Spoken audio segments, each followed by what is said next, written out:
अधूरी मोहब्बत। जब आयशा छोटी थी तब आयशा के पिता ने नया घर बनाया था। आयशा के घर के सामने अमित का घर था। तब अमित 6 साल का होगा और आयशा करीब 4.5 साल की होगी।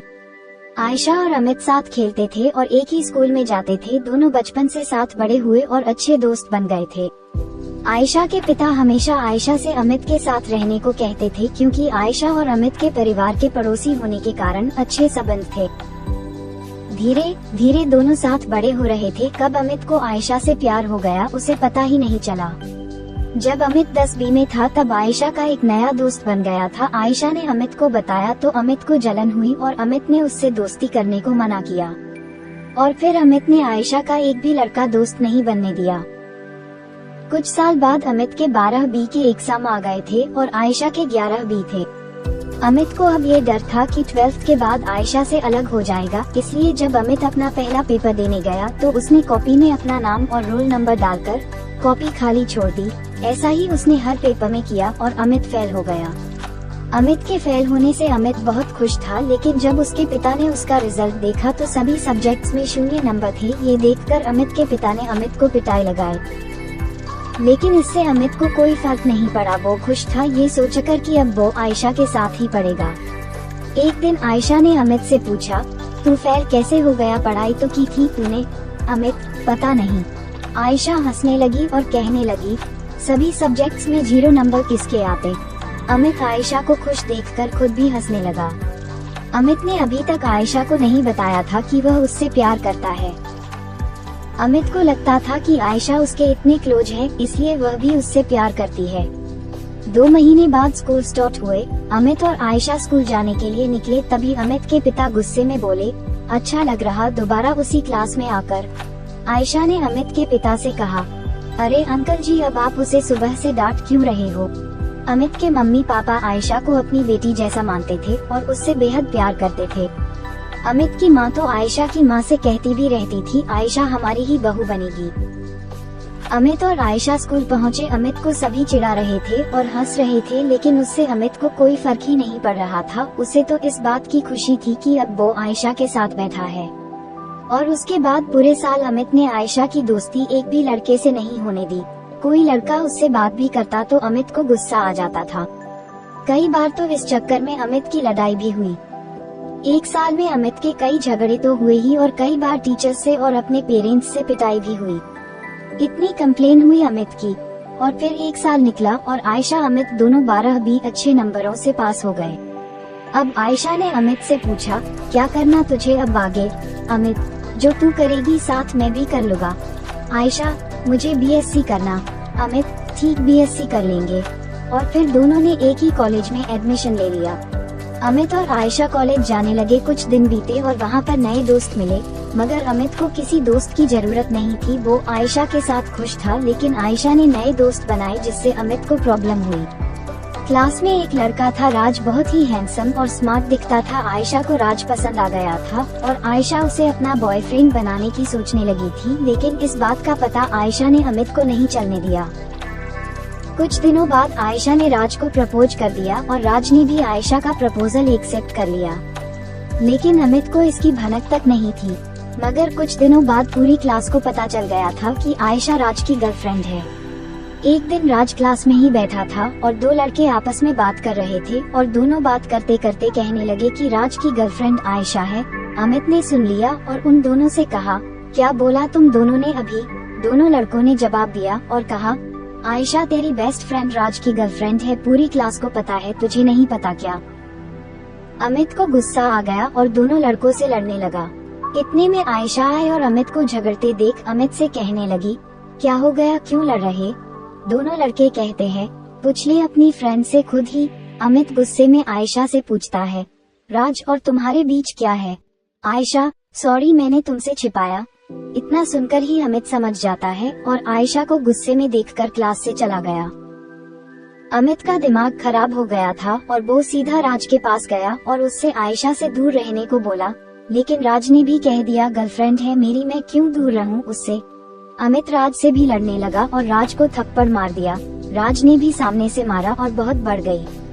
किसी ने जाकर आयशा को बताया। आयशा भागकर दोनों के पास पहुंची और दोनों को अलग किया और अमित से कहा, क्या हो गया तुम्हें? अंदर क्लास से लड़कर आए, अब यहाँ राज से लड़ने लगे। अमित ने आयशा से गुस्से में बोला, तुम इससे बात नहीं करोगी। आयशा, क्यों? अमित, क्योंकि मैं कह रहा मुझे नहीं पसंद ये। आयशा, वो मेरा बॉयफ्रेंड है और मुझे पसंद है वो। अमित, ठीक है, आज तुम्हें दोनों में से किसी एक को चुनना होगा, या तो तुम इससे बात करना बंद कर दो या मुझसे। आयशा, पागलों जैसी बात मत करो। अमित गुस्से में चिल्लाकर फिर बोला, मैं या ये? आयशा को भी गुस्सा आ गया और उसने कह दिया, ठीक है, मैं नहीं छोड़ सकती राज को। अमित का जो गुरूर था कि आयशा उसके लिए कुछ भी कर सकती है, वो गुरूर टूट गया था और साथ ही अमित का दिल भी। अमित वहाँ से चला गया और रास्ते में रोने लगा। अमित ने आयशा का नंबर डिलीट कर दिया और कॉलेज जाना बंद कर दिया। 2-3 दिन बाद आयशा अमित से मिलने उसके घर गई और अमित से बात करने की कोशिश की।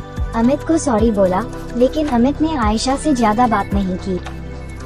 कुछ दिनों बाद अमित कॉलेज गया। आयशा ने वहाँ भी अमित से बात करने गई, लेकिन वहाँ भी अमित ने ठीक से बात नहीं की। धीरे धीरे अमित और आयशा दूर हो गए और दोस्ती भी लगभग खत्म ही हो गई थी।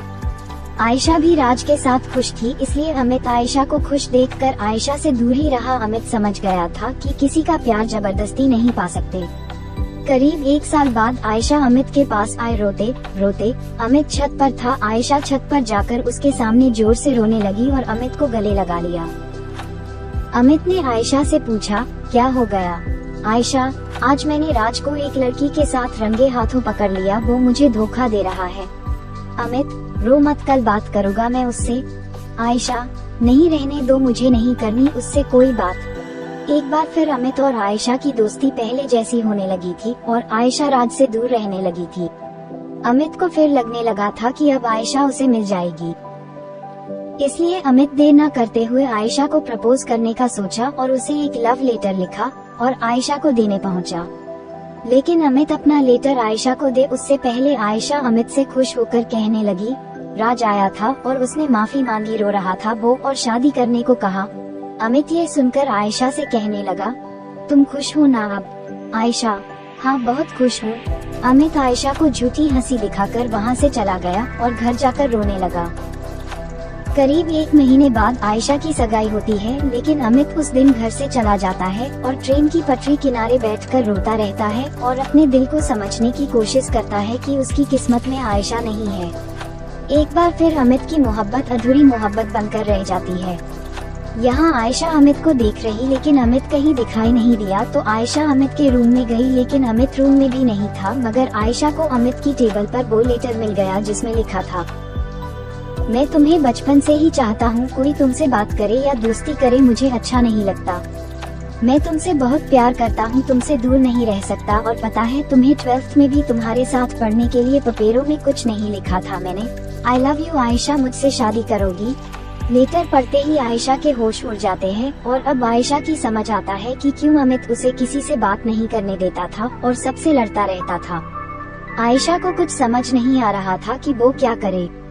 आयशा अमित के बारे में सोचती रही और अमित का इंतजार करती रही, लेकिन पूरी रात अमित कहीं नहीं दिखा और आयशा की सगाई हो जाती है। सुबह अमित आता है और घर में कह देता कि दोस्त के यहाँ रुक गया था और आ नहीं पाया। सुबह आयशा अमित के पास जाती है और लेटर दिखाते हुए कहती है, ये क्या है?